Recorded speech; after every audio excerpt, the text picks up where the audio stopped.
हमारी तरफ से और समा की तरफ से आपको बहुत बहुत ईद मुबारक। तो मुल्क भर में खुशियों के डेरे हैं। मीठी ईद पर मीठे बोल, हर सू खुशियों की बरसात और चाहत की मिठास है। गिले शिकवे मिट गए हैं, सब गले लग गए हैं। ईद उल फितर पूरे मजहबी जोशो खरोश से मनाई जा रही है।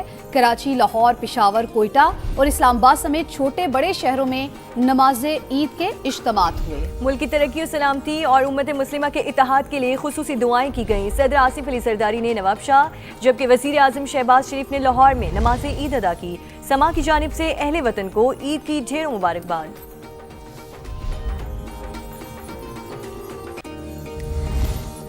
पाकिस्तान की तरक्की, इससे काम और खुशहाली सबकी मुश्तरका जिम्मेदारी है। मिलकर इंसाफ और पायदार अमन को फ़रोग़ दें, मुल्क को खुशहाली की राह पर गामज़न करने में किरदार अदा करें। सदर मुमलिकत और वज़ीर आज़म का ईद पर कौम के नाम पैगाम। फील्ड मार्शल सैयद आसिम मुनीर समेत अस्करी क़यादत की भी कौम को ईद उल फितर की मुबारकबाद। कहा, फ़ौज पाकिस्तान की ईद की असल रूह वतन अजीज़ की खिदमत और दिफा है।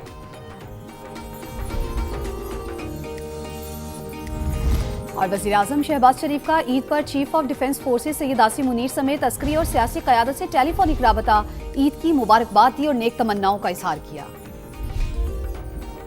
आज़म शहबाज शरीफ के अस्करी और सियासी क़यादत से टेलीफोनिक राब्ते, ईद उल फितर की मुबारकबाद दी। वज़ीर आज़म ने chief of defence forces field marshal Syed Asim Munir, air chief marshal Zaheer Ahmed Babar Sidhu और naval chief admiral Naveed Ashraf को अलग अलग टेलीफोन किया। ईद के पुरमसरत मौका पर मुबारकबाद देते हुए नेक ख्वाहिशात का इजहार किया। वज़ीर आज़म ने ईद के दिन अहले खाना से दूर वतन के दिफा में मसरूफ अफसरान और जवानों को खराज तहसीन पेश करते हुए उनकी खिदमात को सराहा। वज़ीर आज़म ने सियासी क़यादत से भी राब्तों का सिलसिला जारी रखा। स्पीकर कौमी असम्बली सरदार अयाज सादिक, चारों सूबों के गवर्नर्स, वज़राए आला और मुख्तलिफ सियासी जमातों के कायदीन से गुफ्तगू में ईद की मुबारकबाद दी। चेयरमैन पीपल्स पार्टी बिलावल भुट्टो, सरबराह JUI मौलाना फजलुर रहमान और सदर IPP अब्दुल अलीम खान, खालिद मकबूल सदीकी, अमल वली खान, खालिद हुसैन मगसी और चौधरी सालिक हुसैन समेत दीगर रहनुमाओं से भी टेलीफोनिक राब्ता किया। टेलीफोनिक गुफ्तगू में बाहमी नेक ख्वाहिशात का तबादला भी हुआ। वज़ीर आज़म ने इस मौका पर मुल्क की सलामती, तरक्की और अवाम की खुशहाली के लिए मिलकर काम करने के अज़्म का इजहार भी किया। सरहद पार से दहशतगर्दों को मुल्क की सलामती को नुकसान नहीं पहुँचाने देंगे। फील्ड मार्शल आसिम मुनीर का दो टोक पैगाम। सैयद आसिम मुनीर ने ईद उल फितर कुरम में फौजी जवानों और अफसरान के साथ गुजारी। मुल्क में अमन इस्तेहकाम और अवाम की तरक्की और खुशहाली के लिए दुआएं। सिपा सलार ने ऑपरेशनल कामयाबियों को शोहदा की अजीम कुर्बानियों का नतीजा करार दिया। अफगान सरजमीन पाकिस्तान के खिलाफ इस्तेमाल नहीं होनी चाहिए। किसी को मुल्क की सलामती को नुकसान पहुंचाने नहीं देंगे। फील्ड मार्शल का तालिबान रजीम को दो टोक पैगाम। सैयद आसिम मुनीर का अगले मोर्चों का दौरा। कुरम में पाक अफगान सरहद पर तैनात अफसरों और जवानों के साथ ईद मनाई, गले लगाकर मुबारकबाद दी। मुल्क की सलामती और खुशहाली के लिए दुआ। जवानों के पेशा वाराना महारत और बुलंद हौसले की तारीफ। ऑपरेशन गजब लिल हक में कामयाबियों पर शाबाश दी। फील्ड मार्शल ने कहा, ऑपरेशन गजब लिल हक का मकसद दहशतगर्दों के नेटवर्क का खात्मा और सरहदी इलाकों में देरपा अमन यकीनी बनाना है। पाकिस्तान इलाकाई अमन और इस्तेहकाम के लिए पुरअज़्म है। चीफ ऑफ डिफेंस फोर्सेस ने ऑपरेशनल कामयाबियों को शोहदा की अजीम कुर्बानियों का नतीजा करार दिया।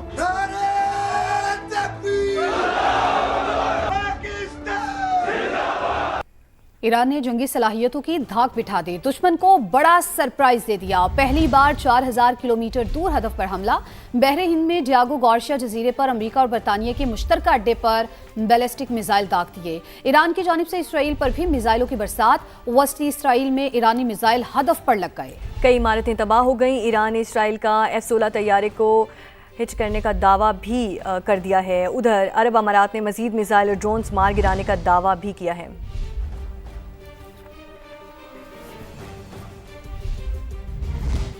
अमेरिका और इसराइल तवील होती जंग में हवास खो बैठे। ईरान के नेतन्स जौहरी मरकज़ पर बमबारी कर दी। आलमी एटमी तवानाई एजेंसी के मुताबिक ईरानी हुक्काम ने जौहरी मरकज़ पर हमले से आगाह किया। हमले के मकाम पर ताबकारी की सतह मामूल के मुताबिक है।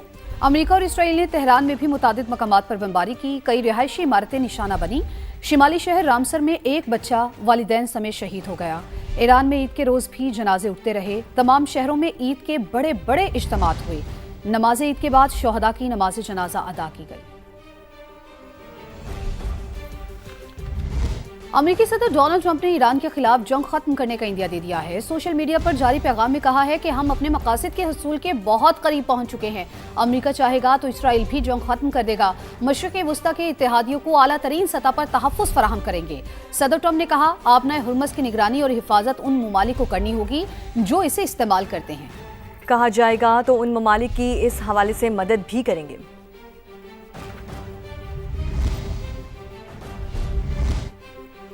ईरान ने आपने हर्मुज़ को बंद नहीं किया, सिर्फ अमरीकी जंग से वाबस्ता ममालिक के जहाज़ों पर पाबंदी है। दीगर ममालिक को सिक्योरिटी खदशात के बावजूद सहूलत फराहम की जा रही है। तेहरान जापानी जहाज़ों की आमदोरफ्त में सहूलत देने के लिए भी तैयार है। ईरानी वज़ीर ख़ारजा का जापानी मीडिया को इंटरव्यू। अब्बास अरागची ने कहा, कई ममालिक सालिसी की कोशिश कर रहे हैं, अमरीका ने संजीदगी जाहिर नहीं की।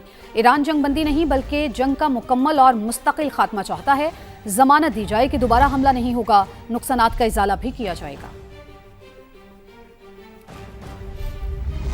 खित्ते में तमाम मुसलमान ममालिक हमारे भाई हैं, हमारा आपके साथ कोई तनाज़ा नहीं। ईरानी सदर का ईद उल फितर पर मुसलमान मुल्कों के नाम पैगाम। मसूद पज़ेश्कियान ने कहा, हमारे इख्तिलाफात से सहूनी दुश्मन को फ़ायदा पहुँच रहा है।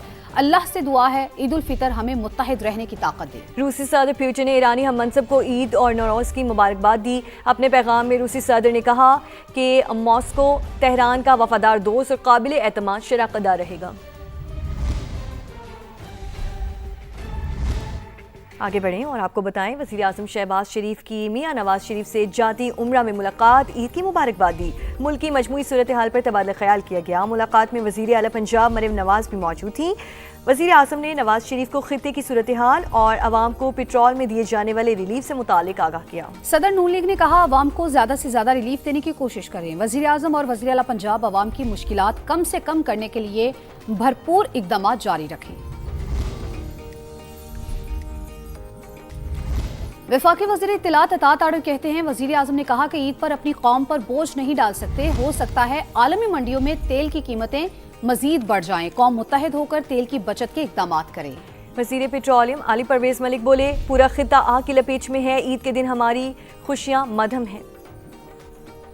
वज़ीर आज़म इस बारे में बड़े फिक्रमंद भी रहे। उन्होंने कहा कि जी हम बिल्कुल किफ़ायत शारी सादगी को अपनाएंगे और अवाम पर बोझ नहीं डलने देंगे। सिर्फ वफाकी हुकूमत ने 69 बिलियन रुपीस दिए हैं अवाम पर बोझ ना डालने के लिए। ये बड़ा मुश्किल था, मगर वज़ीर आज़म साहब ने कहा कि मैं ईद के ऊपर अपनी कौम पर बोझ नहीं डाल सकता। आने वाले दिनों में ये हो सकता है कि आलमी मंडी में मजीद जो है वो तेल की कीमतें ऊपर जाएं। ये बचत अब हमें पूरी कौम को करनी होगी। यकीनन आज इस ईद के दिन हमारी खुशियाँ मधम हैं। वज़ीर आज़म साहब ने जो जुर्रतमंदाना फ़ैसले किए हैं वो बिल्कुल उससे मुख्तलिफ हैं जो इसी किस्म की सूरत हाल में 2022 के अंदर उस वक़्त की हुकूमत मौजूद थी। उसने जिस किस्म से इक़दामात किए थे और बग़ैर किसी तैयारी के मुल्क को दिवालियापन के नहज की तरफ ले गए थे।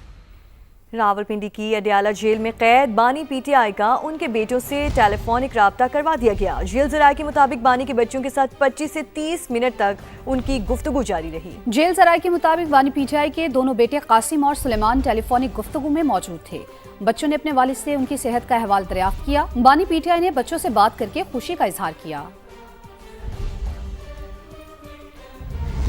तमाम दरवाजे बंद हो चुके, अब बानी की रिहाई के लिए तहरीक चलाएंगे। चंद रोज में इसका ऐलान कर दिया जाएगा। चेयरमैन पीटीआई बैरिस्टर गौहर ने सड़कों पर आने का बिगुल बजा दिया।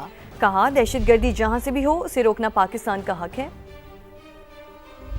स्ट्रीट मूवमेंट की जिम्मेदारी सीएम साहब को दी गई है। अब सीएम साहब ने उसका एक हिस्सा का ऐलान किया हुआ है कि इंशाल्लाह ताला हम रिलीज़ के लिए तहरीक चलाएंगे।